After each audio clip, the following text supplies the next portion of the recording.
तो बच्चों फाइनली आज हम स्टार्ट करेंगे one shot revision video financial statement की। दो वीडियोस आएंगी, एक आएगी आपकी फाइनेंशियल स्टेटमेंट की और एक वन शॉट आएगी आपकी एडजस्टमेंट ऑफ फाइनेंशियल स्टेटमेंट। तो आज हम एक सिंपल सा टॉपिक कर रहे हैं जिसका नाम है financial statement of sole proprietor. फटाफट फटाफट से मैं लिखूंगा, आप लोग आराम से लिखते रहना। Financial statement of sole proprietor. भैया प्रोप्राइटर, सोल का मतलब क्या होता है सिंगल, प्रोप्राइटर का मतलब क्या होता है ओनर। तो एक बंदा, अकेला बंदा जो बिजनेस जो कर रहा है वो अकाउंट्स कैसे बनाएगा, तो वो हम सीखेंगे इस वाले चैप्टर के अंदर, financial statement of sole proprietor. अब आप बोलोगे सर फाइनेंशियल स्टेटमेंट क्या होता है, फाइनेंशियल मतलब क्या हो गया साल, financial accounting year, accounting year हमने बोला, फाइनेंशियल ईयर बोला। बच्चों हम वर्ड यूज करते हैं फाइनेंशियल ईयर या फिर हम वर्ड यूज करते हैं अकाउंटिंग ईयर। कौन सा वर्ड यूज करते हैं, अकाउंटिंग ईयर। आप लोगों को इतना तो पता ही है कि सर अकाउंट्स का ईयर 1 अप्रैल से स्टार्ट होता है और खत्म कब होता है, 31 मार्च को खत्म होता है। जैसे ये वाला साल जो चल रहा है ये 1/4/2023 से लेके कब तक चलेगा, 31 मार्च 2024 तक चलेगा। तो हम इसको क्या बोलते हैं, फाइनेंशियल ईयर 23-24। अब सर ये फाइनेंशियल क्या है, स्टेटमेंट है। तो सर फाइनेंशियल का मतलब यहाँ पर क्या हो गया सर, मनी। फाइनेंशियल का क्या हो गया, मनी। मनी के बारे में क्या है सर, स्टेटमेंट है। स्टेटमेंट का मतलब क्या होता है सर, बताएगा, एनालिसिस करेगा। स्टेटमेंट क्या है सर, एनालिसिस करेगा कि सर मेरी कितनी इनकम हो गई, कितने एक्सपेंसेस हो गए। इनकम के अंदर भी हम बात करेंगे सर दो इनकम की, एक होती है हमारी डायरेक्ट इनकम, इसकी हम बात करेंगे। एक होती है सर हमारी इनडायरेक्ट इनकम, हम इसकी भी बात करेंगे। सर एक्सपेंसेस भी दो तरीके के होते हैं, एक होते हैं सर हमारे डायरेक्ट एक्सपेंसेस और बच्चों एक होते हैं हमारे इनडायरेक्ट एक्सपेंसेस। इन सब चीजों के बारे में हम क्या करेंगे सर, इस वाले टॉपिक के अंदर हम डिटेल करेंगे। तो फाइनेंशियल का मतलब क्या होता है, मनी। स्टेटमेंट का मतलब क्या होता है, एनालिसिस। तो बच्चों ये फाइनेंशियल स्टेटमेंट ना तीन तरीके के होते हैं। कितने टाइप्स ऑफ फाइनेंशियल स्टेटमेंट होते हैं सर जी, तीन तरीके के फाइनेंशियल स्टेटमेंट होते हैं। पहला फाइनेंशियल स्टेटमेंट कौन सा होता है हमारा सर, ट्रेडिंग अकाउंट होता है। दूसरा कौन सा होता है हमारा sir, profit and loss account होता है बच्चों, profit and loss account. And third आप जो बनाते हो ना वो क्या बनाते हो, बैलेंस शीट बनाते हो। ट्रेडिंग अकाउंट से क्या निकल के आता है बच्चों, ग्रॉस प्रॉफिट निकल के आता है या फिर ग्रॉस लॉस निकल के आएगा, दोनों में से कोई भी एक चीज आ जाएगी। और इसकी बात करते हैं सब, प्रॉफिट एंड लॉस से क्या निकल के आएगा, या तो नेट प्रॉफिट निकल के आएगा बच्चों या फिर क्या निकल के आएगा, नेट लॉस निकल के आएगा। और जो बैलेंस शीट है वो क्या बताती है सर जी, फाइनेंशियल पोजीशन बताती है। क्या बताती है, फाइनेंशियल पोजीशन बताती है किसकी, एसेट्स और लाइबिलिटीज की। फाइनेंशियल पोजीशन बताती है किसकी, एसेट्स एंड लाइबिलिटीज। तो बैलेंस शीट बताती है financial position of the assets and liabilities. तो ये तीन चीजें होती है। सबसे पहले हम बनाते हैं ट्रेडिंग अकाउंट, फिर बनाते हैं प्रॉफिट एंड लॉस अकाउंट और फिर बनाते हैं बच्चों क्या बनाते हैं, बैलेंस शीट बनाते हैं। सर ये फाइनेंशियल स्टेटमेंट हम क्यों बनाते हैं बच्चों, ये फाइनेंशियल स्टेटमेंट इसलिए बनाते हैं ताकि हमें पता चले हम जो बिजनेस जो कर रहे हैं उसमें कितना प्रॉफिट है कि लॉस है। सर इस बिजनेस को अगर आपको पता चल रहा है प्रॉफिट हो रहा है तो हम इसको कंटिन्यू करेंगे, अगर आपको पता चले कि बिजनेस में क्या हो रहा है, लॉस हो रहा है, तो हम इसको क्या कर देंगे, बंद कर देंगे। तो हम पूरा एक साल काम करते हैं, 31 मार्च को हम लोग क्या बनाते हैं, फाइनेंशियल स्टेटमेंट बनाते हैं, ये देखने के लिए हमने इतनी मेहनत जो करी उससे प्रॉफिट हुआ कि लॉस लॉस हो रहा है, तो हम बिजनेस को क्या कर देंगे सर, बंद कर देंगे। तो बेटा एक तरीके से हम पता है क्या करते हैं, कंपेयर करते हैं। क्या करते हैं, कंपेयर करते हैं या फिर कंपैरिजन करते हैं करंट ईयर का। किसके साथ कंपेयर करते हैं, करंट ईयर को किसके साथ कंपेयर करते हैं, प्रीवियस ईयर के साथ। तो अगर मैंने प्रीवियस ईयर में देखा कि मैंने नेट प्रॉफिट कमाया था 10 लाख रुपए, करंट ईयर में मैंने नेट प्रॉफिट कमाया सर जी 15 लाख रुपए, तो भैया सिचुएशन क्या है, अच्छी है। 15 लाख रुपए कमाए पिछले साल, 10 लाख थे, इस साल कितने पैसे है, 15 लाख रुपए है। तो मैं क्या करूंगा इस साल, अपने बिजनेस को कंटिन्यू करूंगा। लेकिन अगर मुझे लगा पिछले साल मैंने 10 लाख रुपए कमाए थे, इस साल मैंने लॉस कर दिया, इस साल मैंने लॉस कर दिया 5 लाख रुपए का, तो मेरे बिजनेस में क्या चल रहा है, कुछ सिचुएशन अच्छी नहीं है, मुझे बिजनेस क्या करना पड़ेगा बच्चों, बंद करना पड़ जाएगा। तो फाइनेंशियल स्टेटमेंट एक तरीके से बच्चों पूरे साल की पता है क्या बताता है, समरी। क्या बताता है, समरी बताता है पूरे साल की, कि भैया जो आपने बिजनेस जो करा, जो धंधा आपने जो करा वो अच्छे से करा कि सर एकदम बकवास करा है जिसकी वजह से आपको क्या हो गया, लॉस हो गया। अब बच्चों सबसे पहले हम दो चीजें और सीख लो, एक्सपेंडिचर्स को और थोड़ा सा हम क्लासिफाई करते हैं। तो एक एक्सपेंडिचर होता है हमारा कैपिटल एक्सपेंडिचर। कौन सा एक्सपेंडिचर होता है बच्चों, कैपिटल एक्सपेंडिचर। और एक एक्सपेंडिचर होता है हमारा रेवेन्यू एक्सपेंडिचर। फटाफट फटाफट लिख रहा हूं, जब भी आप इस वीडियो को देखोगे तो पॉज करते जाओगे और लिखते जाओगे। कैपिटल एक्सपेंडिचर क्या होता है, बड़े बड़े खर्चे, बिग एक्सपेंसेस। ठीक है, जैसे मान लो आपने कोई एसेट परचेज करा, आपने क्या करा, कोई एसेट परचेज करा, तो ये कैसा खर्चा हो गया, कैपिटल एक्सपेंडिचर। इसके अंदर एग्जांपल ले लो, आपने कोई बिल्डिंग परचेज करी, आपने कोई मशीन क्या करी बच्चों, परचेज कर ली। ठीक है, रेवेन्यू एक्सपेंडिचर कैसे खर्चे होते हैं बच्चों, स्मॉल एक्सपेंसेस। कैसे एक्सपेंसेस है, स्मॉल एक्सपेंसेस है। ठीक है, जैसे आपने मान लो सैलरी पे कर रहे हो अपने एम्प्लॉइज को, आपने रेंट पे कर दिया, तो ये सारे जो एक्सपेंसेस है रेवेन्यू एक्सपेंडिचर, ये कैसे है, छोटे छोटे खर्चे होते हैं। बच्चों ये वाले जो कैपिटल एक्सपेंडिचर है, ये बड़े बड़े खर्चे हैं, तो क्या आप रोज करते हो? कभी कभार करते हो, ठीक है। ये एक्सपेंसेस कैसे होते हैं सर? नॉन रिकरिंग एक्सपेंसेस है। कैसे एक्सपेंसेस है? नॉन रिकरिंग, मतलब ये बार बार नहीं होते। और ये एक्सपेंसेस कैसे एक्सपेंसेस है? रिकरिंग एक्सपेंसेस है, क्योंकि हर महीने आपको रेंट पे करना पड़ेगा, हर महीने आपको क्या पे करनी पड़ेगी? सैलरी पे करनी पड़ेगी। तो रिकरिंग का मतलब क्या होता है? जो खर्चे बार बार होते हैं। नॉन रिकरिंग का मतलब क्या होता है? जो खर्चे बार बार नहीं होते। ठीक है, इतनी सी बात आपको क्लियर होनी चाहिए कि सर कैपिटल एक्सपेंडिचर क्या है, रेवेन्यू एक्सपेंडिचर। बच्चों कैपिटल एक्सपेंडिचर है एक तरीके से, मान लो आपने एसेट परचेज करा है, ठीक है, इतनी सी बात समझ गए। चलो आगे चलते हैं बच्चों। फिर आपकी जो है ना, अगर मैं बात करूं, रिसिप्ट्स, रिसिप्ट्स भी दो तरीके की होती है। रिसिप्ट्स, रिसिप्ट्स बोलो, रिसीट्स बोलो, ये भी दो तरीके की होती है। एक होती है कैपिटल रिसीट्स, कैपिटल रिसीट्स। बेटा रिसीट्स का मतलब होता है पैसे आना, रिसीट्स का मतलब क्या होता है? पैसे आना। और यहाँ पर अगर हम बात करें एक्सपेंडिचर का मतलब क्या होता है? कैश आउटफ्लो, पैसों का जाना, आउटफ्लो, पैसे जा रहे हैं क्योंकि आपने खर्चा करा। एक्सपेंडिचर का मतलब ही क्या होता है? खर्चा करा, तो आपके पैसे जा रहे हैं, टाटा बाय बाय बोल रहे हैं। और हम बात करते हैं रिसीट्स, तो यहाँ पर इसका मतलब क्या है? पैसों का इनफ्लो, पैसे आ रहे हैं। पैसे आने के दो रूप है, एक होती है कैपिटल रिसीट्स और एक कौन सी होती है बच्चों? रेवेन्यू रिसीट्स होती है। सीधी सी बात मैं तुमको बोलता हूँ, बिल्कुल भी एकदम डायरेक्ट बात, जो भी मैं अपने बिजनेस से पैसे जो कमा रहा हूँ, वो कौन सी रिसीट्स होती है? रेवेन्यू रिसीट्स होती है। जैसे मेरा मेन काम क्या है? बच्चों को एजुकेशन देना, कोचिंग देना, तो मेरे पास उनसे क्या आती है? फीस आती है। तो मेरे पास जो बच्चों से फीस जो है वो क्या है? Revenue receipts. लेकिन उस फीस को जब मैंने बैंक अकाउंट में डिपॉजिट करवा दी, एफडी करवा दी, या शेयर मार्केट में पैसे लगा दिया, एफडी बना दी, तो मेरे पास क्या आया? इंटरेस्ट आया। शेयर मार्केट में पैसे लगा दिए तो मेरे पास क्या आ गया बच्चों? डिविडेंड आ गया। ठीक है, ये सारी रिसीट्स कौन सी होती है? कैपिटल रिसीट्स होती है। मान लो मेरे पास कोई रेंट की इनकम आ रही है, मेरे पास कोई कमीशन आ गई, तो भैया वो मेरे बिजनेस से रिलेटेड नहीं है ना, तो वो कैसी है? तो मान लो मेरे पास रेंट की इनकम आ गई, ठीक है, या फिर मेरे पास मान लो कमीशन आ गई, जो हर बार नहीं आती, ये सारा क्या है? Capital receipt. जो रेगुलर नेचर की इनकम है ना, मेरे को रेगुलरली क्या मिलता है? बच्चों से फीस मिलती है, तो ये क्या है? Revenue receipt. तो जो आपका मेन जो बिजनेस है ना, उस मेन बिजनेस से आपके पास जो पैसे जो आ रहे हैं उसको क्या बोलते हैं बच्चों? रेवेन्यू रिसीट्स बोलते हैं। और जो पैसे कभी कभार आते हैं उसको क्या बोलते हैं? कैपिटल रिसीट्स बोलते हैं। बस इससे सिंपल मैं आप लोगों को नहीं समझा सकता। अब बात कर लेते हैं सर जी सबसे पहले अकाउंट की, जिसका नाम क्या है? अपना ट्रेडिंग अकाउंट। ध्यान से समझ लेना, जिसका नाम क्या है? Trading account. बच्चों ट्रेडिंग अकाउंट में अगर आप देखोगे, आप ट्रेडिंग अकाउंट अगर बनाओगे, इसका फॉर्मेट कुछ इस तरीके से है ट्रेडिंग अकाउंट का, कि एक साइड होती है आपकी डेबिट साइड और दूसरी साइड कौन सी? आपकी क्रेडिट साइड। बच्चों डेबिट साइड पे आप क्या लिखते हो? एक्सपेंसेस। क्या लिखते हो? एक्सपेंसेस, क्योंकि एक्सपेंसेस जब भी बढ़ते हैं तो आप उनको क्या करते हो? डेबिट करते हो। और क्रेडिट साइड पे आपके क्या आते हैं? रेवेन्यूज। रेवेन्यूज जब भी बढ़ते हैं तो आप क्या करते हो? क्रेडिट करते हो। तो क्रेडिट साइड पे आपकी क्या आती है बच्चों? इनकम आती है। डेबिट साइड पे एक्सपेंसेस आते हैं। लेकिन आपने बोला सर यहाँ पे कौन से एक्सपेंसेस आते हैं? ध्यान रखना, यहाँ पे डायरेक्ट एक्सपेंसेस आते हैं। कैसे एक्सपेंसेस आते हैं? यहाँ पे डायरेक्ट एक्सपेंसेस आते हैं। अब सर ये डायरेक्ट एक्सपेंसेस क्या, इनडायरेक्ट एक्सपेंसेस क्या है, बताता हूँ आपको। और सर यहाँ पे एक तरीके से देखो तो रेवेन्यू एक्सपेंसेस आते हैं। कैसे एक्सपेंसेस आते हैं? रेवेन्यू एक्सपेंसेस और डायरेक्ट एक्सपेंसेस को आप कहाँ पे रिकॉर्ड करते हो? ट्रेडिंग अकाउंट में रिकॉर्ड करते हो। और यहाँ पे जो रेवेन्यू जो आ रहा है, ये आता है, यहाँ पे जो रेवेन्यू जो आता है वो आता है रेवेन्यू रिसिप्ट। कौन सी रिसिप्ट आती है? Revenue receipt. और यहाँ पे इनकम भी कौन सी होती है? Direct income. कौन सी income sir ji? Direct income. अब डायरेक्ट इनकम और डायरेक्ट एक्सपेंसेस और इनडायरेक्ट एक्सपेंसेस में क्या डिफरेंस है बच्चों? ध्यान से सुनना। मान लो मेरा काम है चेयर बनाना। मेरा काम क्या है? चेयर बनाना, मैन्युफैक्चरिंग करना। अब चेयर बनाने के लिए आप देखोगे तो उसमें क्या लगते हैं? बहुत सारे स्क्रूज रखते हैं, बहुत सारे क्या लगते हैं? स्क्रू ड्राइवर लगते हैं। मान लो प्लास्टिक की चेयर है तो उसमें क्या लगती है? प्लास्टिक लगती है। उसके अंदर थोड़ा सा आयरन भी लगता है, लोहा भी लगता है, तो ये आयरन हो गया। बच्चों उस चेयर को बनाने के लिए कौन लगेगा सर जी? लेबर भी लगेगी। सर उस चेयर को बनाने के लिए मान लो कोई मशीन भी लगेगी, है ना? तो मशीन का क्या आएगा सर जी? वो आएगा इलेक्ट्रिसिटी एक्सपेंसेस आएगी, है ना? मशीन की क्या आएगी? Electricity expenses. मान लो अगर चेयर के अंदर कुछ चिपकाना है तो उसके अंदर पेस्टिंग चार्जेस हो गए। कौन से चार्जेस हो गए बच्चों? पेस्टिंग चार्जेस हो गए। बेटा इस चेयर को बनाने के लिए जो भी सीधा सीधा खर्चा जो लगेगा, रॉ मटेरियल जो लगा, क्या लगा? Raw material. बेटा ये सारे एक्सपेंसेस क्या होते हैं? डायरेक्ट एक्सपेंसेस होते हैं इस चेयर को बनाने के लिए जो लगा। लेकिन अब इस चेयर को मुझे मार्केट में जाके क्या करना है? सेल करना है। तो मुझे इसको सेल करने के लिए क्या करनी पड़ेगी? एडवर्टीजमेंट करनी पड़ेगी। क्या करनी पड़ेगी? एडवर्टीजमेंट करनी पड़ेगी। क्या ये एडवर्टीजमेंट इस चेयर को बनाने के लिए लगा? क्या नहीं लगा सर। इस चेयर को बेचने के लिए मुझे क्या करनी है? एडवर्टीजमेंट करनी है। तो ऐसे एक्सपेंसेस को मैं क्या बोलता हूँ? Indirect expenses. क्या बोलता हूँ बच्चों? Indirect expenses. मान लो मेरे पास बच्चे आए पढ़ने के लिए, तो पढ़ाने के लिए मुझे क्या चाहिए सर? चेयर्स चाहिए, इलेक्ट्रिसिटी चाहिए, रेंट पे करना पड़ता है। तो बेटा ये सारे कौन से एक्सपेंसेस हो गए? Direct expenses. लेकिन बच्चों को बुलाने के लिए मुझे क्या करनी पड़ती है? मार्केटिंग करनी पड़ती है, एडवर्टीजमेंट करनी पड़ती है। कैसे एक्सपेंसेस हो गए सर जी? इनडायरेक्ट एक्सपेंसेस हो गए। ये बात आप मेरी समझ गए? नहीं समझ गए? यस। तो बेटा ट्रेडिंग अकाउंट के अंदर मैं सारे कौन से एक्सपेंसेस रिकॉर्ड करता हूँ? Direct expenses. बोले तो सीधा वो खर्चे जो कि इस चेयर को बनाने के लिए लगे। अब देखो यहाँ पे डेबिट साइड पे सबसे पहली आइटम आप जो लिखते हो, हमेशा सबसे पहली आइटम आप जो लिखोगे, क्या लिखोगे? Opening stock. ठीक है, जो भी अमाउंट होगा लिख दोगे। फिर आप यहाँ पे लिखे क्या लिखोगे? To net purchases. Net purchases क्या होती है मैं आपको बताता हूँ। फिर आप यहाँ पे क्या लिखोगे, टू डायरेक्ट एक्सपेंसेस, जो भी आपके डायरेक्ट एक्सपेंसेस है उनको लिखोगे यहाँ पे, ठीक है।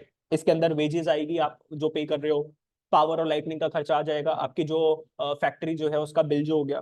फिर बच्चों यहाँ पर आप लिखोगे बाय सेल्स, सेल्स करोगे, बाय नेट सेल्स हम लिख देते हैं। आपने जो सेल्स जो करी तो आपकी इनकम है, रेवेन्यू है, आपने यहाँ पे लिखा।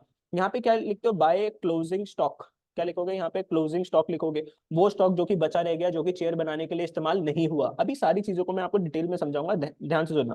फिर यहाँ पर क्या लिख दोगे, टू ग्रॉस प्रॉफिट।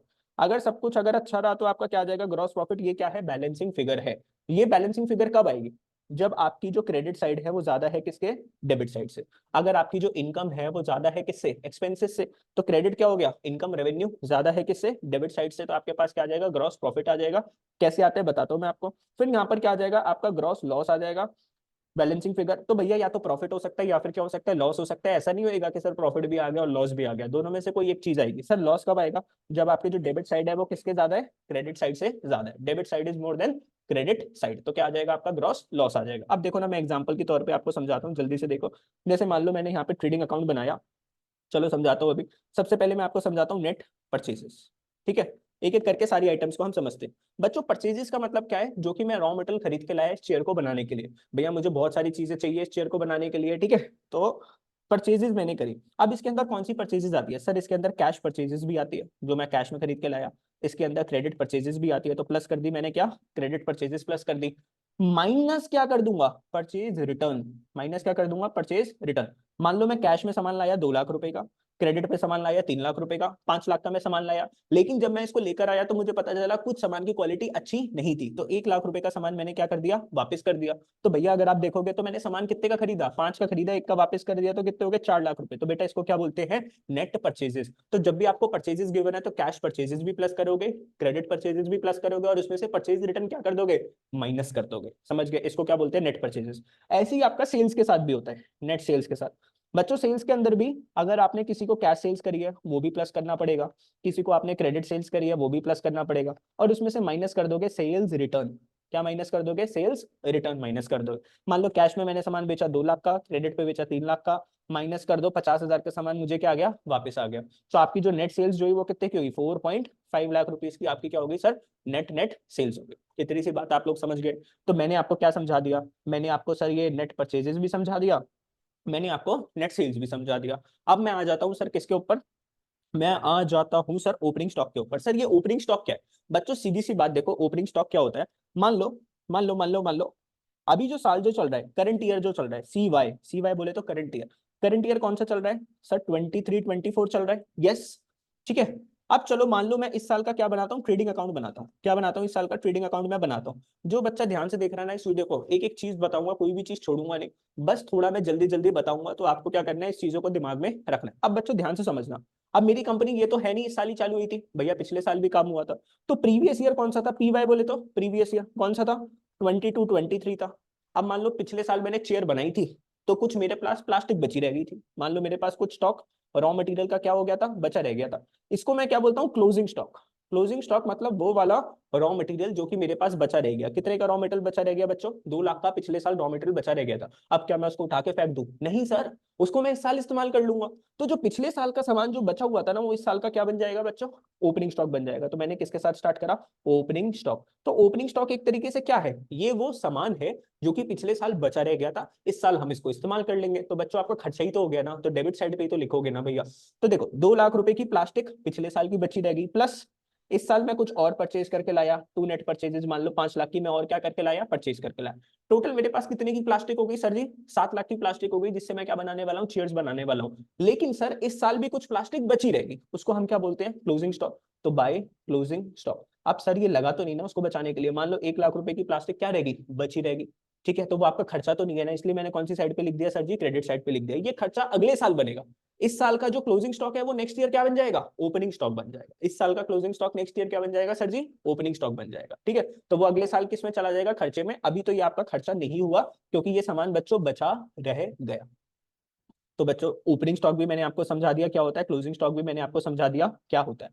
अब सर डायरेक्ट एक्सपेंसेस की अगर मैं बात करूं, तो डायरेक्ट एक्सपेंसेस में एक तरीके के खर्चे नहीं आते, बहुत तरीके के खर्चे आते हैं डायरेक्ट एक्सपेंसेस के अंदर। जैसे कि मान लो एग्जांपल ले लो, एग्जाम्पल ले लो, डायरेक्ट एक्सपेंसेस, डायरेक्ट एक्सपेंसेस। अब इस चेयर बनाने के लिए सबसे पहले तो मुझे अपने वर्कर्स को क्या देनी पड़ती है सर जी, वेजेस पे करनी पड़ती है। दूसरा, सर ये जो मैं प्लास्टिक जो मंगवा रहा हूँ तो ये कहीं से मैं मंगवा रहा हूँ तो उसके मेरे को क्या लगेंगे, ट्रांसपोर्टेशन चार्जेस लगेगा। भैया कहीं से मैंने प्लास्टिक मंगवाई तो उसके मेरे को क्या लगे, चार्जेस पे करने पड़ेंगे। बेटा इसको क्या मैं बोलता हूँ, फ्रीट। क्या बोलता हूँ, फ्रीट इनवर्ड्स, इनवर्ड्स सामान को लाने का खर्चा। या फिर क्या मैं बोलता हूँ, कैरिज इनवर्ड्स। वर्ड कौन से यूज करता हूं, ध्यान से देखना।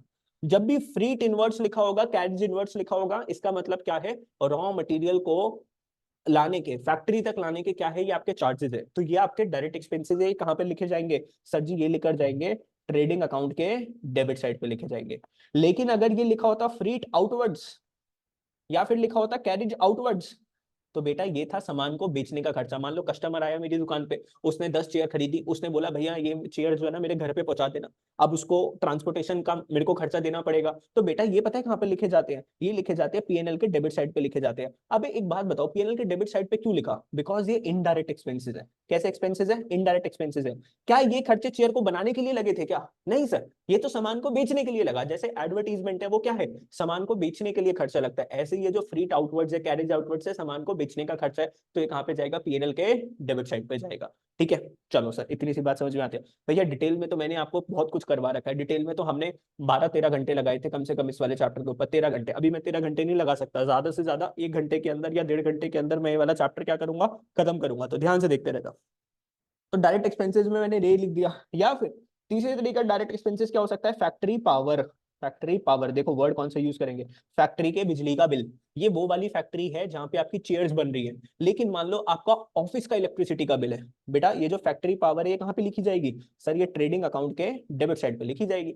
लेकिन आपका जो ऑफिस का जो इलेक्ट्रिसिटी बिल है, कहाँ का, ऑफिस का जो इलेक्ट्रिसिटी बिल है, वो लिखा जाएगा पीएनएल के डेबिट साइड पे लिखा जाएगा। ध्यान रखना, क्योंकि फैक्ट्री के अंदर तो ये चेयरें बन रही हैं, तो ये चेयर को बनाने का खर्चा है, तो इसलिए कहां पर गया, फैक्ट्री के ट्रेडिंग के डेबिट साइड पे गया। लेकिन ऑफिस के अंदर चेयरें नहीं बन रही, तो वो उसकी इलेक्ट्रिसिटी कहां पर जाएगी, पीएनएल के डेबिट साइड पे। बिकॉज ये कौन सा एक्सपेंस है सर जी, इनडायरेक्ट एक्सपेंसेस है। ओ माय गॉड, मैं हर एक मिनट इतनी सारी बातें बोल रहा हूँ ना, अगर आप दिमाग में डाल लोगे तो बहुत ही अच्छा है। जिसने पहले थोड़ा बहुत भी पढ़ रखा होगा तो उसका तो बहुत अच्छे से क्या हो जाएगा बच्चों, रिवाइज हो जाएगा। और जिसने बिल्कुल भी नहीं पढ़ रखा तो उससे तो रिवाइज करना मुश्किल है।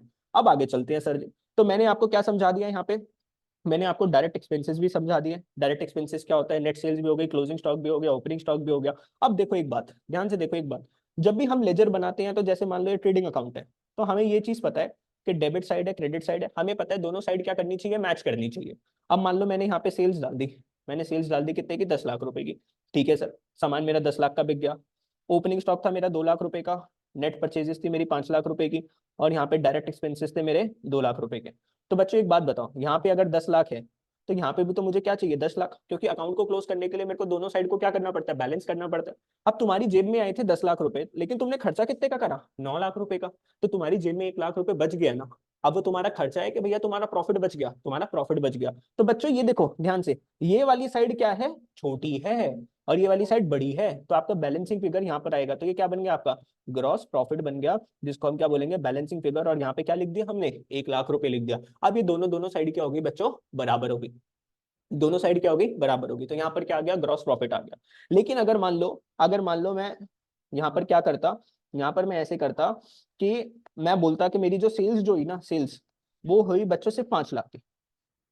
अब कमाई करी मैंने 5 लाख की, लेकिन खर्चे मेरे कितने के हैं, 9 लाख रुपए के। तो यहाँ पे टोटल कितना आता, यहाँ पे टोटल हमारा आता सर 9 लाख रुपीज। तो मुझे यहाँ पे भी क्या करना पड़ता है, 9 लाख रुपए। अब ये 5 लाख रुपए को 9 लाख पे लेकर जाने के लिए मैं क्या, कितने पैसे प्लस करने पड़ेंगे, यहाँ पे 4 लाख रुपए। तो बच्चों ये क्या हो गया, आपका ग्रॉस लॉस हो गया।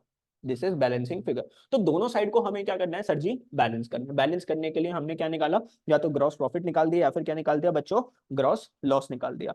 चलो इतनी सी बात आपको समझ में आ गई होगी। अब मैं आपको एक फॉर्मूला सिखाता हूँ, फॉर्मूला सिखा देता हूँ, कॉस्ट ऑफ गुड सोल्ड। किसका formula, cost of goods sold, जिसको हम प्यार से क्या बोलते हैं, COGS। क्या बोलते हैं बच्चों प्यार से, COGS, cost of goods sold. तो जो मैंने सामान जो बेचा उसकी क्या लागत थी, कॉस्ट, उसकी क्या कॉस्ट थी। मान लो मेरे हाथ में ये पेंसिल है पेंसिल है। अब मान लो मैं बोल रहा हूँ मैं ये पेंसिल 20 रुपए की बेचता हूँ, लेकिन मुझे अभी पता है क्या लगाना है कि ये मैं बनाता कितने की हूँ। अब मैंने बोला कि ये मैं पेंसिल है, ये मैं 10 रुपए की बनाता हूँ और मार्केट में कितने की बेचता हूँ सर जी, 20 रुपए की बेचता हूँ, 10 रुपए का प्रॉफिट ऐड करके। तो बेटा कॉस्ट का मतलब क्या होती है, लागत। आप लोगों ने सर्दियों में गाजर का हलवा तो खाया होगा। गाजर के हलवे के आज तुम प्राइस जब देखोगे तो कितने रुपए किलो का है, 700 रुपए किलो का क्या मिल गया आपको, गाजर का हलवा मिल गया। अब भैया क्या गाजर का हलवा 700 रुपए में बना होगा क्या, नहीं सर, वो बना होगा 300 रुपए किलो के हिसाब से। लेकिन भैया ने क्या करा, 300 रुपए में प्रॉफिट मार्जिन ऐड करा और उन्होंने क्या निकाला, सेल्स प्राइस निकाला। तो देखो 300 रुपए जो था वो क्या था, इनका कॉस्ट प्राइस, इनकी लागत। सेल कितने की करी उन्होंने, 700। तो बताओ जी प्रॉफिट कितने का है उनका, 400 रुपए का उनका क्या है जी, प्रॉफिट है। तो ध्यान से समझना मेरी बात, कॉस्ट के अंदर कोई भी बंदा, पहले बंदा अपनी सामान की क्या निकालता है, लागत निकालता है, कॉस्ट, जिसको हमने प्यार से क्या बोला, COGS। उसके अंदर वो पता है क्या प्लस करता है, वो प्लस करता है ग्रॉस प्रॉफिट, कि वो कितना कमाना चाहता है। और फिर क्या निकल के आता है यहाँ पे, सेल्स प्राइस निकल के आता है। इतनी सी बात मेरी समझ जाओ भैया, लॉजिक है, लॉजिक इस वाली बात के अंदर। तो ग्रॉस प्रॉफिट तो हमें पता है, सेल्स प्राइस भी हमें पता है। अब हमें किसके ऊपर फोकस करना है, COGS, जिसको हम क्या बोलते हैं, कॉस्ट ऑफ गुड सोल्ड, सामान को बनाने की लागत। अब सर इसका फॉर्मूला पढ़ते हैं, देखो COGS का फॉर्मूला क्या होता है। COGS का फॉर्मूला बोलता है opening stock plus net purchases plus direct expenses minus closing stock. ये क्या हो गया, फॉर्मूला हो गया। अब देखो फॉर्मूला बहुत ही सिंपल है भैया, लागत कितनी लगी सामान को बनाने की, मैंने क्या बोला, पिछले साल का जो बचा हुआ क्लोजिंग स्टॉक था वो इस साल का ओपनिंग स्टॉक हुआ। तो भैया पिछले साल की ये वाली प्लास्टिक 2 लाख की प्लास्टिक इस्तेमाल हो गई, इस साल हमने 5 लाख की प्लास्टिक और खरीदी सामान को बनाने के लिए। सर लेबर को पे करना पड़ा, ट्रांसपोर्टेशन चार्जेस पे करनी पड़ी, फैक्ट्री का बिल बिल पे करना पड़ा, तो ये सारे डायरेक्ट एक्सपेंसेस और कितने के हो गए, 5 लाख रुपए के हो गए। लेकिन सर कुछ रॉ मटेरियल दिए, जो 7 लाख रुपए का जो रॉ मटेरियल है उसमें से 2 लाख रुपए का रॉ मटेरियल क्या नहीं हुआ, इस साल भी इस्तेमाल नहीं हुआ, तो उसको तो आप माइनस कर दोगे ना, क्योंकि वो तो यूज ही नहीं हुआ। तो अब ध्यान से देखो, 5 और 5 कितना, 10 और 2 12, 12 में से 2 चले गए, तो 10 लाख रुपए का क्या निकल के आया सर जी, COGS। तो सामान को बनाने की आपकी लागत कितनी है सर जी, 10 लाख रुपए की। अब इसके अंदर अपना प्रॉफिट ऐड करो और इसकी क्या कर दो, मार्केट के अंदर सेल कर दो। इतनी सी बात आप लोगों को आ गई होगी समझ, ठीक है। चलो अब इसके थोड़े से आपको क्या करवाता हूँ, एक दो क्वेश्चंस करवाता हूँ, देखो ध्यान से।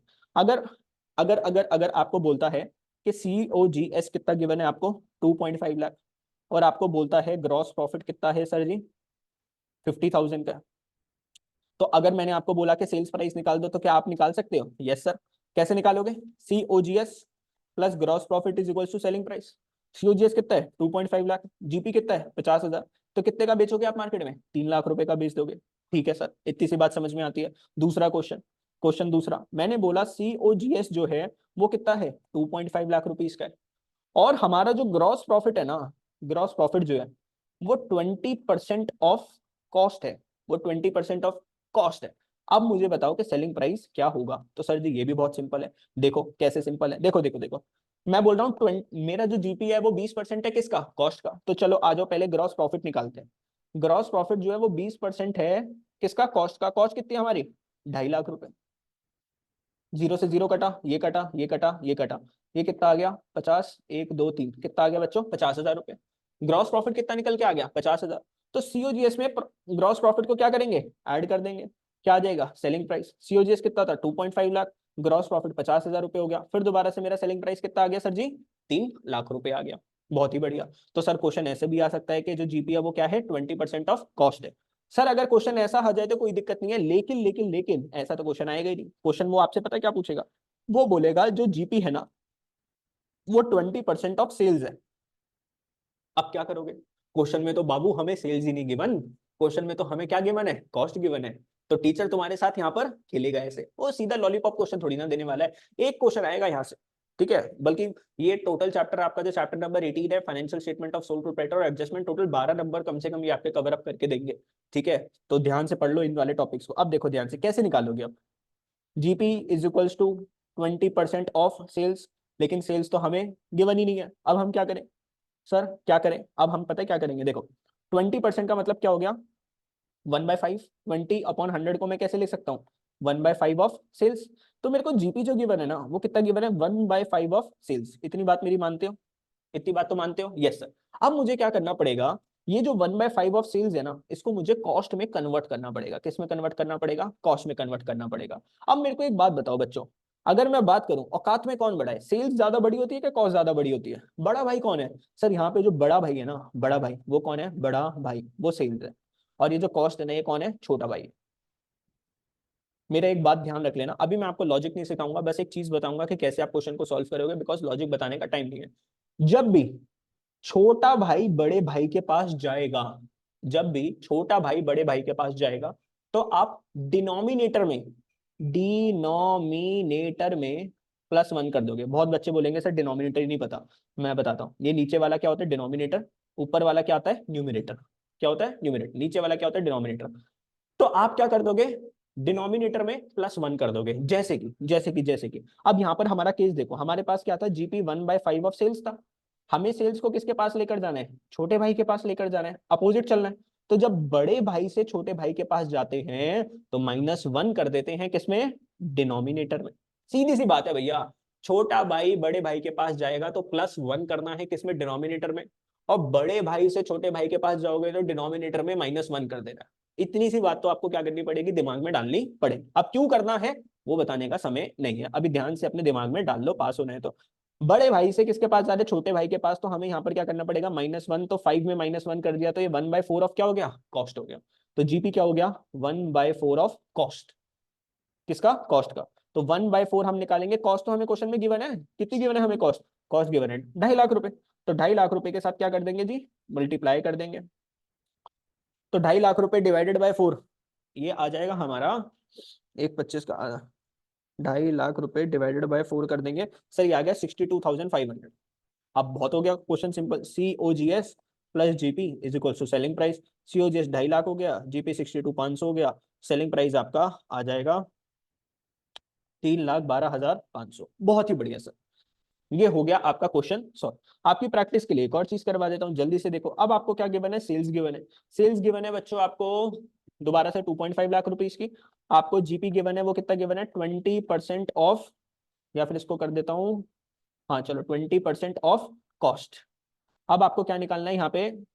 जीपी निकालनी है। क्या निकालनी है आपको? जीपी निकालनी है। अब जीपी जो है वो 20% किसका है? कॉस्ट का। 20% ऑफ कॉस्ट, लेकिन क्वेश्चन में तो क्या गिवन है हमें? सेल्स गिवन है। तो आप 20% को कैसे लिख सकते हो? 1/5 ऑफ कॉस्ट। अब कॉस्ट को किसके पास लेकर जाना है? सेल्स के पास, क्योंकि क्वेश्चन में सेल्स गिवन है। तो छोटा भाई किसके पास जा रहा है? बड़े भाई के पास जा रहा है। तो मुझे क्या करना पड़ेगा? +1 करना पड़ेगा। तो मैं यहाँ पे +1 करूंगा तो ये 1/6 ऑफ क्या हो जाएगा? सेल्स हो जाएगा। तो बच्चों यहाँ पर अगर आप देखोगे जीपी क्या आ गया? 1/6 ऑफ सेल्स आ गया। तो आप क्या करोगे? 1/6 इंटू में सेल्स कितनी गिवन है आपकी? 2,50,000। तो 2,50,000 को डिवाइडेड बाय किससे कर दो? 6 के साथ कर दो। इतना बढ़िया मैंने आपको लॉजिक बता दिया है कि इस क्वेश्चन ऐसे सारे के सारे क्वेश्चन आपके क्या हो जाएंगे? सॉल्व हो जाएंगे। ये आ जाएगा 41667 आ जाएगा। जीपी कितना आ गया? 41667। हो गया आपका क्वेश्चन सॉल्व। मजे आ गए आपको? तो ये एक फॉर्मूला था हमारा सीओजीएस का। सीओजीएस का फॉर्मूला भी बता दिया, और मैंने आपको कॉस्ट को सेल्स में कैसे कन्वर्ट करेंगे, या सेल्स को कॉस्ट में कैसे कन्वर्ट करना है ये भी बता दिया। बच्चों एक और फॉर्मूला आपका आता है एडजस्टेड परचेजेस का। बुक भी खोलने की आपको जरूरत नहीं है, अगर जिसने भी ये वीडियो देखी। एडजस्टेड परचेजेस का एक फॉर्मूला आ गया, सारे के सारे फॉर्मूले में आपको लिख के दे रहा हूँ। एडजस्टेड परचेजेस का फॉर्मूला क्या होता है? Opening stock plus net purchases minus closing stock. ये फॉर्मूला हो जाता है आपका एडजस्टेड परचेजेस का। तो बच्चों अगर आप देखोगे सीओजीएस के अंदर और इस वाले फॉर्मूले में सिर्फ किस चीज का डिफरेंस है? डायरेक्ट एक्सपेंसेस का। सीओजीएस में हम डायरेक्ट एक्सपेंसेस को भी प्लस करते हैं, लेकिन यहाँ पे हमने डायरेक्ट एक्सपेंसेस को प्लस नहीं करा। अब ये एडजस्टेड परचेजेस, जब भी आपको क्वेश्चन में एडजस्टेड परचेजेस गिवन होती है ना, तो ट्रेडिंग अकाउंट के अंदर ना तो आपको ओपनिंग स्टॉक रिकॉर्ड करना, ना परचेजेस को रिकॉर्ड करना, ना क्लोजिंग स्टॉक को रिकॉर्ड करना। अभी मैं आपको क्वेश्चन करवाऊंगा तो उसके अंदर आप समझ जाओगे। अभी के लिए इस फॉर्मूले को क्या कर लो? नोट डाउन कर लो बच्चों, ठीक है? देखो बच्चों अब आपका फॉर्मेट आ गया ट्रेडिंग अकाउंट का। इतनी देर से मैंने आपको जो राम कथा जो सुनाई, अगले 30 मिनट से जो मैं जो बोले जा रहा हूँ, अब उसको हम कैसे देखेंगे। देखो जी, तो ये होता है आपका ट्रेडिंग अकाउंट। होता है कौन सा अकाउंट है बच्चों? ट्रेडिंग अकाउंट है। ध्यान से देखो इसको, ध्यान से। ट्रेडिंग अकाउंट, तो ट्रेडिंग अकाउंट की एक होती है बच्चों डेबिट साइड, और एक होती है आपकी क्रेडिट साइड। डेबिट साइड पे आप सारे एक्सपेंसेस लिख रहे हो, तो कौन कौन से एक्सपेंसेस लिखे? सबसे पहले आप ओपनिंग स्टॉक, फिर परचेजेस। बच्चों परचेज रिटर्न को हमने दूसरा नाम क्या दिया यहाँ पे? परचेज रिटर्न, रिटर्न आउटवर्ड्स बोलते हैं। परचेज रिटर्न को हम क्या बोलते हैं? Return outwards. ये मैं कैसे याद करता हूं, मैं आपको अगर मैं बताऊं, परचेज रिटर्न या फिर रिटर्न आउटवर्ड्स, बाहर वाले से मैं खरीद के आया और बाहर वाले को मैंने सामान क्या कर दिया, वापस कर दिया, तो आउटवर्ड्स, बाहर वाला मतलब आउट, बाहर वाला बंदा, तो रिटर्न आउटवर्ड्स को हम क्या बोलते हैं, परचेज रिटर्न बोलते हैं। ठीक है, आपने कोई ड्राइंग्स करी, ड्राइंग्स मतलब आपने अपनी दुकान में से कोई सामान निकाल लिया, जैसे मैंने आपको बताया था, अगर मान लो मेरे फादर की स्टेशनरी की दुकान है और मैंने उनकी दुकान में से कुछ रजिस्टर निकाल लिए, तो वो जो रजिस्टर खरीद के जो लाए थे, मैंने आपको जर्नल एंट्री सिखाई थी, तो उसमें आपने जर्नल एंट्री क्या लिखी थी, drawings account debit to purchases, आपने परचेजेस को क्रेडिट करा था, तो ये तो परचेजेस डेबिट वाली है, और इसमें क्रेडिट वाला जब आप करोगे तो आपको माइनस करना पड़ेगा ना, क्योंकि आपने सामान निकाल लिया। ऐसे ही मान लो आपने कुछ सैंपल्स बांट दिए, कल मैंने उस दिन आपको जर्नल एंट्री में मैंने आपको सिखाया था, जिसने जर्नल एंट्री की वीडियो देखी है उसको ये चीज समझ में आ जाएगी। आपने डोनेशन कर दिया, तो बच्चों आपकी परचेजेस कम हो रही है ना, मान लो मैंने 100 चेयरें परचेज, मान लो मैंने 100 चेयरें बनाई, उसमें से मान लो मैंने कुछ चेयर्स अपने घर के लिए निकाल ली, 3 चेयर, कुछ चेयरें मैंने फ्री में बांट दी, कुछ चेयर मैंने डोनेट कर दी, और कुछ चेयरें मेरी गुम हो गई, लॉस ऑफ स्टॉक, मान लो मेरे को मिली नहीं थी, कहाँ पे बना के रख दी। अब इन चेयरों के ऊपर जो वेजेस मैंने पे करी वो भी एक खर्चा हो गया, फ्रीट और कैरिज इनवर्ट्स, रॉ मटेरियल को लाने का खर्चा हो गया बच्चों, फैक्ट्री का जो इलेक्ट्रिसिटी बिल है और जो फ्यूल है वो सारा खर्चा हो गया। क्रेडिट साइड पे अगर आप देखोगे तो सारी इनकम्स आ रही है, तो यहाँ पर आपने सेल्स रिकॉर्ड करी, सेल्स में क्या आ गया, सेल्स रिटर्न, या फिर सेल्स रिटर्न को हम क्या बोलते हैं, रिटर्न इनवर्ड्स बोलते हैं। इनवर्ड्स मतलब मेरा ही सामान मुझे वापस आ गया, मैंने सेल करा, मेरा ही सामान मुझे वापस आ गया, तो इसको हमने क्या बोला, सेल्स रिटर्न को, सेल्स रिटर्न को रिटर्न इनवर्ड्स। बच्चों आपने स्क्रैप सेल्स कर दी, स्क्रैप सेल्स मतलब मान लो कोई चेयर थी, पुरानी हो गई थी या टूट गई थी, तो उसको मैंने बेच दिया, तो उसको बेच के भी तो मेरे पास क्या आ जाएंगे, पैसे आ जाएंगे ना, तो क्रेडिट साइड पे लिखा। एक हो गया आपका क्लोजिंग स्टॉक हो गया, ठीक है। और बच्चों जब ये पूरा अकाउंट आप बना दोगे तो आपके पास दो चीजें निकल के आएगी, या तो आपके पास ग्रॉस प्रॉफिट निकल के आएगा, या फिर क्या निकल के आएगा, ग्रॉस लॉस निकल के आएगा। ये है आपकी balancing figure, this is your balancing figure. लेकिन अभी मैंने आपको एक फॉर्मूला समझाया था एडजस्टेड परचेजेस का, क्या फॉर्मूला था वो, opening stock plus net purchases minus closing stock. तो जब भी आप ट्रेडिंग अकाउंट बनाओगे किसके साथ, एडजस्टेड परचेजेस के साथ, जब भी आप ट्रेडिंग अकाउंट बनाओगे तो बच्चों आपको पता है सिर्फ एक ही चीज दिखेगी यहाँ पर, पता है कौन सी चीज दिखेगी, एडजस्टेड परचेज। अब देखो इस वाले क्वेश्चन में ना तो आपको ओपनिंग स्टॉक दिख रहा, ना तो आपको यहाँ पे परचेजेस दिखेगी, और ना ही आपको यहाँ पर क्या दिखेगा, क्लोजिंग स्टॉक, क्योंकि वो तीनों की तीनों यहाँ पे क्या, इसमें क्या हो चुकी है, एडजस्ट हो चुकी है। वो तीनों की तीनों यहाँ पे क्या हो चुकी है, एडजस्ट हो चुकी है। तो जब भी आपको क्वेश्चन में, पता है स्कूल वाले कितने चालाक होते हैं, आपको स्कूल में पेपर में देंगे एडजस्टेड परचेजेस, और साथ में देंगे ओपनिंग स्टॉक भी, आपको देंगे परचेजेस भी, और आपको देंगे क्लोजिंग स्टॉक भी, चारों की चारों चीजें दे देंगे। अब भोले भाले बच्चे क्या करेंगे, एडजस्टेड परचेजेस भी लिखे आएंगे, ओपनिंग स्टॉक भी, परचेजेस भी, क्लोजिंग स्टॉक भी, और बंटा क्या हो जाएगा, धार हो जाएगा। बच्चों आपको कुछ भी नहीं करना है ऐसा, ठीक है। जब भी आपको ये सारी चीजें गिवन होगी तो आप क्या करोगे, opening stock plus purchases minus closing stock, उससे एक फिगर निकल के आएगी जिसका नाम क्या होगा, एडजस्टेड परचेजेस, और उसको बस डेबिट साइड पे रिकॉर्ड कर लोगे। ना तो आपको ओपनिंग स्टॉक लिखना, ना आपको परचेजेस लिखनी, ना आपको क्लोजिंग स्टॉक लिखना, बाकी एज इट इज आपको सारी की सारी चीजें क्या कर लेनी है, रिकॉर्ड कर लेनी है। तो मैं हर एक छोटी से छोटी बात भी आपको बता रहा हूँ, कोई भी चीजें स्किप तो नहीं कर रहा मैं। बस वही वाली बात है, जिसने पहले थोड़ा बहुत पढ़ रखा है उसको तो दोबारा से रिकनेक्ट हो रहा होगा, ये मैं आपको क्या करवा रहा हूँ, रिकनेक्ट करवा रहा हूँ, मैं आपको समझा नहीं रहा, मैं रिकनेक्ट करवा रहा हूँ जो चीजें आप भूल चुके हो। जिसने ऑलरेडी समझ रखा है वो फटाफट से उसका कनेक्शन, जिसका भी 5G तेज है बच्चों वो कनेक्ट कर लेगा, जिसका भी 2G फोन है या 2G दिमाग है वो तो कनेक्ट कर ही नहीं पाएगा भैया, क्योंकि हमारी स्पीड है 5G वाली। ठीक है सर, बहुत ही बढ़िया सर। एक क्वेश्चन करवा देता हूँ तुम लोगों के लिए। आपको यहाँ पर क्या बनाना है, ट्रेडिंग अकाउंट बनाना है, आपको ओपनिंग स्टॉक गिवन है, ओपनिंग स्टॉक में आपको रॉ मटेरियल भी गिवन है, फिनिश गुड्स भी गिवन है। तो रॉ मटेरियल 40,000 का है, फिनिश गुड्स कितने का है, 70,000 का। तो आपने ट्रेडिंग अकाउंट बनाया, आपने क्या लिखा, ओपनिंग स्टॉक, रॉ मटेरियल 40,000 का, फिनिश गुड कितने का, 70,000 का, लिख दिया सर। फिर आपको क्या गिवन है, परचेजेस, परचेजेस कितने की कर रखी है आपने, 1,80,000 रुपए की। सर 1,80,000 की मैंने क्या लिख दी, परचेजेस लिख दी। सर सेल्स हमने कितने की करी है, 3.5 लाख की, तो सेल्स 3.5 लाख की लिख दी। सर जी रिटर्न गिवन है, परचेज रिटर्न कितने का, 5,000 का, तो वो परचेजेस में से माइनस करके नेट परचेजेस कितने की आ गई, 180 में 5,000 गए, 175, 175। बच्चों आपको सेल्स रिटर्न कितने की गिवन है, 3,000 रुपए की, तो सेल्स में से सेल्स रिटर्न अगर आपने माइनस कर दिया 3,000 का, तो नेट सेल्स कितनी आई, 3,47,000। वेजेस आपको कितने की गिवन है, 45,000 की वेजेस, और वेजेस 65 की है, ओ सॉरी, वेजेस कितने की गिवन है बच्चों, 65,000 की गिवन है। फैक्ट्री एक्सपेंसेस 45 के, तो वेजेस आपकी 65 की हो गई, फैक्ट्री एक्सपेंसेस 45,000 रुपए के हो गए। ये सारे कौन से खर्चे हैं, ट्रेडिंग के खर्चे हैं, समझ गए। फ्रीट इनवर्ड्स बच्चों आप ध्यान से देखना, इनवर्ड्स मतलब सामान को लाने का खर्चा, रॉ मटेरियल को लाने का खर्चा, वो तो सर हम यहाँ पे लिखेंगे फ्रीट इनवर्ड्स। लेकिन देखो फिर क्वेश्चन ने आपको पप्पू बनाएगा, देखो इसने आउटवर्ड भी दे दिया, तो फ्रीट आउटवर्ड्स यहाँ पे मत लिखना, मत लिखना, मत लिखना। फ्रीट आउटवर्ड्स कहाँ आएगा, पीएनएल के डेबिट साइड पे जाएगा, ठीक है सर। यस सर, चलो, तो हम पागल नहीं बने सर। अब हमें क्या गिवन है, at the end of the concern period stocks eight hand worth, तो एंड में आपके पास कितने का स्टॉक पड़ा हुआ था, मतलब क्लोजिंग स्टॉक। रॉ मटेरियल कितने का था, 35,000 का, तो क्लोजिंग स्टॉक में रॉ मटेरियल 35 का लिखा। वर्क इन प्रोग्रेस कितने का था, 10,000 का था। फिनिश गुड्स कितने का था, 55, सब कुछ लिख दिया। अब आप क्या करोगे बच्चों, दोनों साइड का टोटल करोगे। दोनों साइड का क्या करोगे, टोटल करोगे। जो भी साइड कम आ रही होगी वहां पे क्या निकाल दोगे, बैलेंसिंग फिगर। तो यहाँ पर अगर आप देखोगे क्रेडिट साइड का और डेबिट साइड का जब आप टोटल कर रहे होगे ना, तो आपकी डेबिट साइड कम आ रही थी, इसलिए यहाँ पे क्या निकल के आया, बैलेंसिंग फिगर निकल के आया। और डेबिट साइड जब भी बैलेंसिंग फिगर निकल के आता है तो उसको हम क्या बोलते हैं, ग्रॉस प्रॉफिट। तो मैंने आपको एक बेहतरीन, बहुत ही बढ़िया क्वेश्चन जिसके अंदर बहुत सारी चीजें जो है कवर हो जा रही है ट्रेडिंग अकाउंट की, वो ट्रायल बैलेंस की, ट्रेडिंग अकाउंट की, वो मैंने आपको क्या करवा दिया सर जी, ट्रेडिंग अकाउंट एक बार करवा दिया। अब मैं देखो हाथ से तो लिख के नहीं करवा सकता, एक क्वेश्चन करवाने में 15-20 मिनट चले जाते हैं। फिर जितनी बड़ी आप वन शॉट वीडियो देखते हो, और ये वन शॉट में भी 3 घंटे लगा दिए हैं, इससे अच्छा देख के क्या करेंगे। तो भैया हमें इसको सिंपल एंड स्वीट स्वीट सा रखना है, चलो। लेकिन बताएंगे सारी चीजें। अब देखो अभी जो मैंने बताया था छोटा भाई और बड़ा भाई, उसके ऊपर एक दो क्वेश्चन करवा देता हूँ। आपको नेट सेल्स गिवन है भैया, नेट सेल्स कितने की है, 9 लाख रुपए की। तो आपने नेट सेल्स कितने की गिवन है क्वेश्चन में, 9 लाख की। जीपी है वो 30% किसका है, सेल्स का। अरे ये तो बहुत ही सिंपल है। तो जीपी 30% है सेल्स का, तो 30% इंटू में क्या कर दोगे, 9 लाख कर दोगे।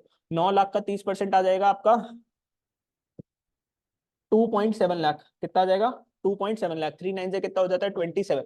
क्वेश्चन क्या बोल रहा है, आपको क्या निकालना है, सीओजीएस निकालना है। तो अभी मैंने आपको फॉर्मूला करवाया था, COGS plus gross profit is equal to क्या आता है, सेल्स आता है। क्वेश्चन क्या बोल रहा है आपको, आपको सीओजीएस निकालना है। ठीक है सर, सीओजीएस निकाल देंगे। तो सीजीएस पे सीओजीएस लिखा, जीपी में 2.7 लाख रुपीज लिखा, सेल्स में कितना लिखा, 9 लाख। तो सीओजीएस निकालने के लिए 9 लाख पे 2,70,000 वहां पे जाके क्या हो जाएगा, माइनस हो जाएगा। तो सीओजीएस कितना आ गया, 9 लाख में से 2,70,000 रुपए माइनस करा, कितना आ गया आपका, 6,30,000 रुपए आ गया। इससे सिंपल तो कोई क्वेश्चन हो नहीं सकता, लॉलीपॉप क्वेश्चन था बच्चों। आगे चलते हैं। अब देखो, अब यहाँ पे मजा आएगा। सेल्स कितनी गिवन है, देखो 9 लाख की। जीपी कितना गिवन है, 25% किसका है, कॉस्ट का है। लेकिन क्वेश्चन में तो हमें सेल्स गिवन है। तो देखो जीपी हमें जो गिवन है वो 25% किसका है, कॉस्ट का है। तो 25% को मैं कैसे ले सकता हूँ, 1/4 ऑफ कॉस्ट। अब कॉस्ट को मुझे किस में कन्वर्ट करना पड़ेगा, सेल्स में। तो छोटा भाई किसके पास जा रहा है, बड़े भाई के पास। तो आप नीचे क्या कर दोगे, +1। तो 1/5 ऑफ क्या हो जाएगा, सेल्स हो जाएगा। तो अब अगर मैं यहाँ पे जीपी निकालूं तो जीपी क्या आ गया, 1/5 ऑफ सेल्स कितना है, 9 लाख रुपए। तो 9 लाख को डिवाइडेड बाय किससे कर देना, 5 से कर देना। 9 लाख डिवाइडेड बाय 5 जब आप कर देते हो तो वैल्यू कितनी आ जाती है आपकी, 9 लाख डिवाइडेड बाय 5, 1,80,000। कितनी आ जाएगी बच्चों, 1.8 लाख। तो 1.8 लाख का आपका जीपी आ गया। आप सीओजीएस तो आप निकाल ही लोगे, मेन हमें जीपी निकालना आना चाहिए। ठीक है, यस सर। आगे चलते हैं बच्चों, आगे चले। अब देखो थोड़ा सा घबरा मत जाना, देखो क्या लिखा हुआ है, क्या बोल रहा है। ओपनिंग स्टॉक है 20,000 रुपए का, कैश सेल्स है। ये वाला क्वेश्चन 100% आएगा, 2 नंबर का 100%, 2 से 3 नंबर का आ सकता है इस वाले चैप्टर में, 100% आएगा। ओपनिंग स्टॉक 20,000 का है, कैश में आपने सेल्स करी 60,000 की, क्रेडिट सेल्स कितने की करी, 40,000 रुपए की। तो टोटल सेल्स कितने की होगी, टोटल सेल्स होती है cash sales plus credit sales. तो आपकी टोटल सेल्स कितने की है, टोटल नेट सेल्स कितने की होगी सर जी, 1 लाख रुपए की। सर आपको जीपी जो गिवन है वो कॉस्ट का कितना गिवन है, 33 1/3, 33 1/3 क्या गिवन है आपको, कॉस्ट का गिवन है। ठीक है, तो देखना अभी। तो बच्चों देखो, अब ये जो गिवन है ना जीपी, ये जो जीपी जो गिवन है ये क्या बोल रहा है, 33 1/3। अब आप लोग कंफ्यूज नहीं हो गए, ये सीधा सा क्या है, 1/3 किसका गिवन है, कॉस्ट का। तो ये 1/3 किसका गिवन है बच्चों, कॉस्ट का गिवन है। तो 33 को आप इग्नोर करोगे, ये 1/3 ऑफ कॉस्ट है। अब आपको क्वेश्चन में कॉस्ट तो नहीं गिवन, आपको क्वेश्चन में क्या गिवन है, सेल्स गिवन है। तो छोटा भाई फिर दोबारा से किसके पास जाएगा, सेल्स के पास जाएगा। तो +1 करोगे तो ये क्या जाएगा, 1/4 ऑफ सेल्स हो जाएगा। तो जीपी क्या हो गया, 1/4 ऑफ सेल्स। सेल्स कितनी है बच्चों हमारी, 60,000 प्लस 40,000, 1 लाख रुपए हो गए। तो जीपी क्या हो गया, 1/4 किसका, 1 लाख का, वो कितना हो जाएगा, 25,000 रुपए आ जाएगा। तो जीपी कितना आ गया बच्चों आपका, 25,000 रुपए आ गया। बस। क्वेश्चन में आपको क्या पूछ रखा है, कह रहा है क्लोजिंग स्टॉक निकाल दो। बच्चों ध्यान से देखना, क्वेश्चन क्या बोल रहा है, क्लोजिंग स्टॉक निकाल दो। तो अब देखो, आपको जीपी पता है, आपको सेल्स पता है, तो यहाँ से क्या आ जाएगा, सीओजीएस। तो देखो देखो देखो देखो देखो, सीओजीएस प्लस जीपी क्या होता है आपका, सेल्स होता है भैया। सीओजीएस का हमें पता नहीं, जीपी तो हमारी निकल गई कितनी, 25,000। सेल्स कितनी हमारी, 1 लाख। तो 1 लाख में से 25,000 माइनस कर दोगे तो सीओजीएस कितना आ गया बच्चों, 75,000 रुपए का आपका क्या आ गया, सीओजीएस आ गया। अब सीओजीएस का फॉर्मूला लगा दो, opening stock plus purchases minus closing stock. Direct expenses है नहीं क्वेश्चन के अंदर, तो आप उसको क्या करोगे, इग्नोर करोगे। सीओजीएस में आपने 75,000 रुपए लिख दिया, ओपनिंग स्टॉक 20,000 का आपको यहाँ पे गिवन ही था, परचेजेस आपको 70,000 की यहाँ पे गिवन ही थी, ये रही परचेजेस। और क्लोजिंग स्टॉक आपको यहाँ पे गिवन था कितने का, क्लोजिंग स्टॉक गिवन था क्या, नहीं, क्लोजिंग स्टॉक ही तो निकालना है, तो आप क्लोजिंग स्टॉक में कुछ नहीं लिखोगे। तो 75 ये हो गया, 20 ये हो गया, 70 ये हो गया, तो इस वाले यहाँ से क्या निकल जाएगा आपका, क्लोजिंग स्टॉक निकल जाएगा। तो क्लोजिंग स्टॉक कितना आ गया बच्चों, 15,000 रुपए का आपका क्या आ गया, क्लोजिंग स्टॉक आ गया। तो ये क्वेश्चन भी सिंपली आपका क्या हो गया, सॉल्व हो गया। तो इस तरीके के क्वेश्चन आएंगे, आप इजीली क्या कर लोगे, सॉल्व कर लोगे। तो आपका यहाँ पे ट्रेडिंग अकाउंट तो क्या हो गया, खत्म हो गया।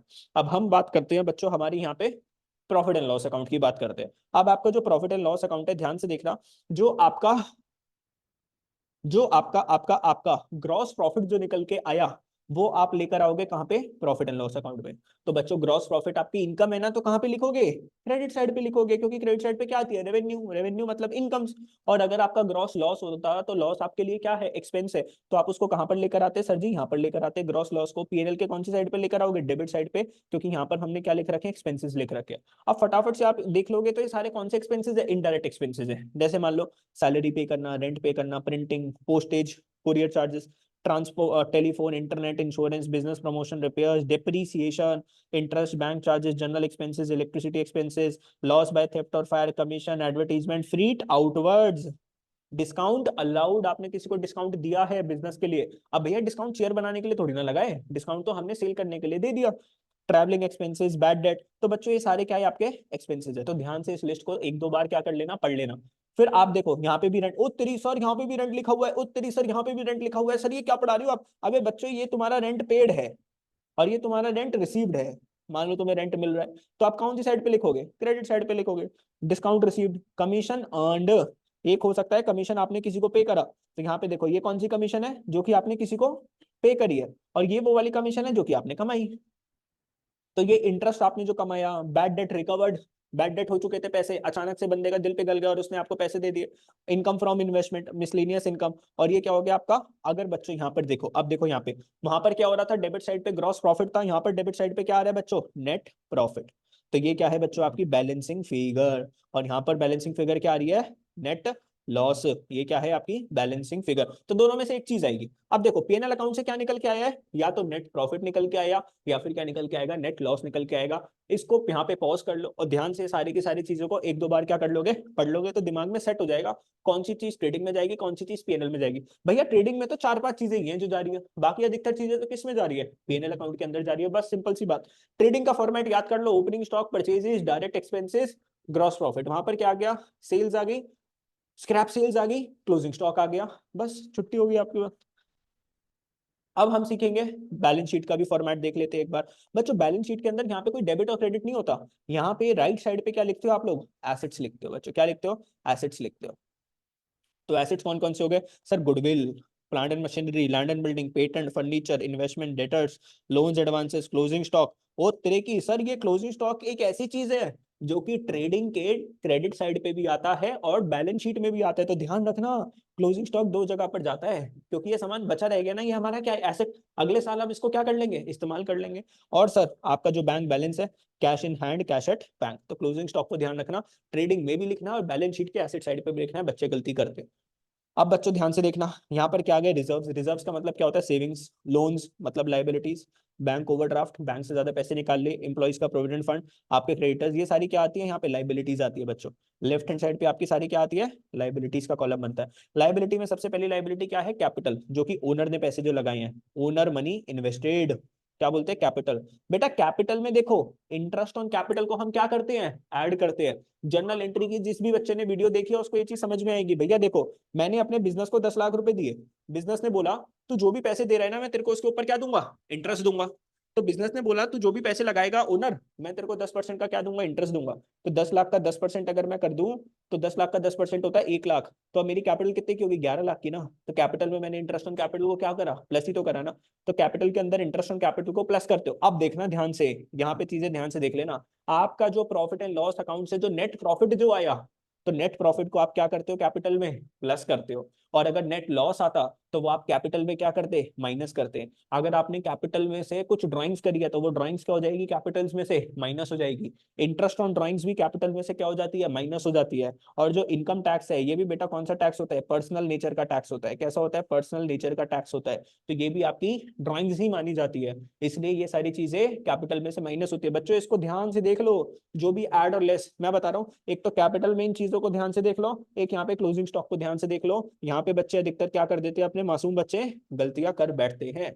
सावधानी हटी दुर्घटना घटी वाली बात हो जाती है यहाँ पे। ठीक है, तो सावधानी मत हटाओ अपनी, देखते रहो ध्यान से। ठीक है, देख लिया। चलो, अब मैं आपको एक क्वेश्चन करवाता हूं जिसके अंदर मैं पूरा का पूरा आपसे क्या बनवाऊंगा, ट्रेडिंग अकाउंट बनाऊंगा, पूरा का पूरा बैलेंस शीट बनाएंगे और पूरा का पूरा क्या बनाएंगे सर जी, प्रॉफिट एंड लॉस अकाउंट बनाने वाले हैं। चलो बच्चों, क्वेश्चन स्टार्ट करते हैं फटाफट से। देखो, एक क्वेश्चन मैं आपको करवा देता हूं जिसके अंदर हमें ट्रेडिंग अकाउंट भी बनाना है, प्रॉफिट एंड लॉस अकाउंट भी बनाना है और बैलेंस शीट भी बनानी है। देखो फटाफट से देखना स्टार्ट करते हैं। From the following trial balance of Chandan on 31st March prepare the trading and the profit and loss account as a that date. तो आपको क्या बनाना है, ट्रेडिंग अकाउंट बनाना है, पीएनएल अकाउंट बनाना है और क्या बनानी है बच्चों, बैलेंस शीट आपको बनानी है। अब देखो, कैपिटल है, कैपिटल किस में जाता है बच्चों, बैलेंस शीट में जाता है। स्टॉक ऑन 1 अप्रैल, ये क्या है आपका ओपनिंग स्टॉक है। ओपनिंग स्टॉक कौन से अकाउंट में जाएगा, ट्रेडिंग अकाउंट में जाएगा। Cash at bank balance sheet में, cash in hand balance sheet में, मशीनरी आपकी बैलेंस शीट में, फर्नीचर आपका किस में गया, बैलेंस शीट में गया। बैलेंस शीट की एक और मैं अगर आपको छोटी सी बात बता दूं तो बेटा यहाँ पर सारे कैपिटल एक्सपेंडिचर आते हैं। कौन से एक्सपेंडिचर आ रही है, कैपिटल एक्सपेंडिचर आ रहे हैं। क्योंकि मैंने जैसे आपको समझाया था, कैपिटल एक्सपेंडिचर क्या होते हैं, जब भी हम कोई एसेट्स को परचेज करते हैं तो सारे के सारे एसेट्स हम कहाँ पे रिकॉर्ड करते हैं, बैलेंस शीट में रिकॉर्ड करते हैं, हमेशा ध्यान रखना। और ये जो ट्रेड पीएनएल अकाउंट है, जो पीएनएल अकाउंट है उसके अंदर हम कौन से एक्सपेंसेस को रिकॉर्ड करते हैं, रेवेन्यू एक्सपेंसेस। तो यहाँ पे ये डेबिट साइड पे जितने भी एक्सपेंसेस आ रहे हैं, चाहे वो ट्रेडिंग अकाउंट हो चाहे प्रॉफिट एंड लॉस, वो कौन से एक्सपेंडिचर है, रेवेन्यू एक्सपेंडिचर है। ठीक है, रेवेन्यू एक्सपेंडिचर RE। आगे चलते हैं बेटा, फिर देखो, आप देखो यहाँ पे आपको क्या गिवन है, परचेजेस। परचेजेस किस में रिकॉर्ड कर दोगे सर जी, ट्रेडिंग में रिकॉर्ड कर दोगे। वेजेस भी ट्रेडिंग में जाएगी। कैरेज इनवर्ड्स है, सामान को लाने का खर्चा, सामान को लाने का खर्चा, ये भी किस में जाएगा, ट्रेडिंग में। सैलरीज किस में जाएगी, पीएनएल में। डिस्काउंट अलाउड, डिस्काउंट दिया है तुम्हारे लिए, खर्चा है, तो पीएनएल के डेबिट साइड पे जाएगा। डिस्काउंट रिसीव्ड, डिस्काउंट मिला है तो पीएनएल के क्रेडिट साइड पे जाएगा। एडवर्टाइजिंग पीएनएल के डेबिट साइड पे जाएगा भैया। जर्नल एक्सपेंसेस पीएनएल के अंदर। सेल्स, ट्रेडिंग, डेटर्स एसेट है, बैलेंस शीट के अंदर जाएगा। क्रेडिटर्स लायबिलिटीज है, कहां पर जाएगा, बैलेंस शीट में जाएगा। तो पहले आप इन सारी चीजों को क्या कर दोगे, रिकॉर्ड कर दोगे। तो देखो ध्यान से, ट्रेडिंग की अगर मैं बात करूं, सेल्स आ गया, क्लोजिंग स्टॉक आ गया। क्लोजिंग स्टॉक ये given, value of closing stock at cost on 31st March was 50,000 और net realisable value, market value कितनी है, 51,500। बच्चे जब भी आपको ऐसी चीज गिवन है, अब हमारे बच्चे क्या हो जाएंगे, कंफ्यूज हो जाएंगे, क्योंकि क्लोजिंग स्टॉक की दो दो वैल्यूज गिवन है बच्चों, एक है कॉस्ट और एक है नेट रिलाइजेबल वैल्यू, मतलब मार्केट वैल्यू। मतलब आज मेरे पास जो क्लोजिंग स्टॉक है ना, वो कितने का है, 50,000 का। लेकिन अगर आज मैं उसको मार्केट में बेचूं तो उसकी कितनी वैल्यू है, 51,500। मुझे पता है क्या लेना पड़ता है, मुझे लेना पड़ता है कॉस्ट या फिर NRV, which ever is lower, इनमें से जो भी कम हो। तो 50,000 छोटा है बच्चों, 51,500 छोटा है, 50,000 छोटा है, तो आप क्लोजिंग स्टॉक में कितना लिखोगे, 50,000। और क्लोजिंग स्टॉक को ट्रेडिंग अकाउंट में भी लिखते हैं और कहाँ पे लिखते हैं सर जी, बैलेंस शीट में भी लिखते हैं। तो क्लोजिंग स्टॉक कहाँ पर जाएगा बच्चों, बैलेंस शीट में भी जाएगा। ध्यान रखना इस वाली चीज को।